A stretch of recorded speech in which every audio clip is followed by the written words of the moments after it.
关于叙利亚重回阿盟，我国外交部再次重申，王文斌一句话直击美国的痛点。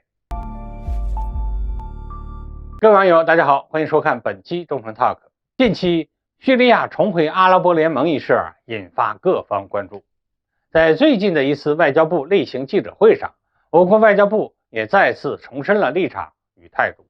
表明叙利亚重回阿盟有利于阿拉伯国家加强团结合作，也有利于阿拉伯世界加快发展，有利于促进中东地区的和平与稳定，所以符合阿拉伯国家的长远利益。其实无论从哪个角度出发，叙利亚重回阿拉伯联盟都是一件值得我们高兴的事情，但偏偏有个别国家喜欢搞继续打压。坦白来说，我说的就是美国。事实上，对于叙利亚重回阿盟，美国官方已经公开表态，表示美叙两国关系不会正常化的，美国对叙利亚的制裁仍然全面有效。美国政府的言下之意很明显，即使叙利亚重回阿盟了，美国也不会放弃打压叙利亚。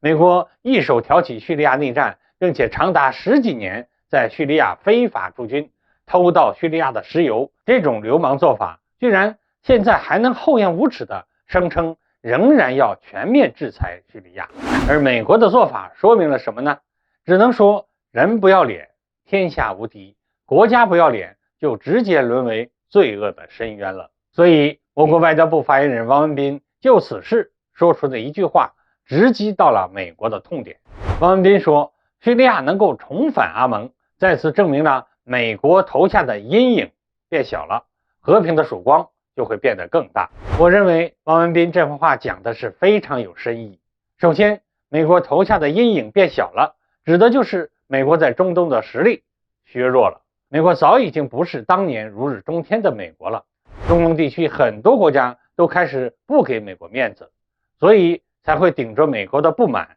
同意叙利亚重回阿盟。其次，和平曙光才会变得更大，那指的是因为美国在中东的影响力大不如从前了。关于这一点从沙特与伊朗复交、叙利亚重回阿盟、也门内战停火这一系列的事情都可以看出中东地区因为少了美国的存在和搅局，居然罕见地掀起了一股和解浪潮。这种现象证明了什么呢？只能证明美国才是中东地区稳定与和平的最大破坏者。我们把话说回来，中东地区的利益至关重要，所以呢，美国政府显然是不会轻易放弃的。从拜登派出布林肯与沙利文访问沙特一事来看，美国似乎仍然在打着他们自己的小九九。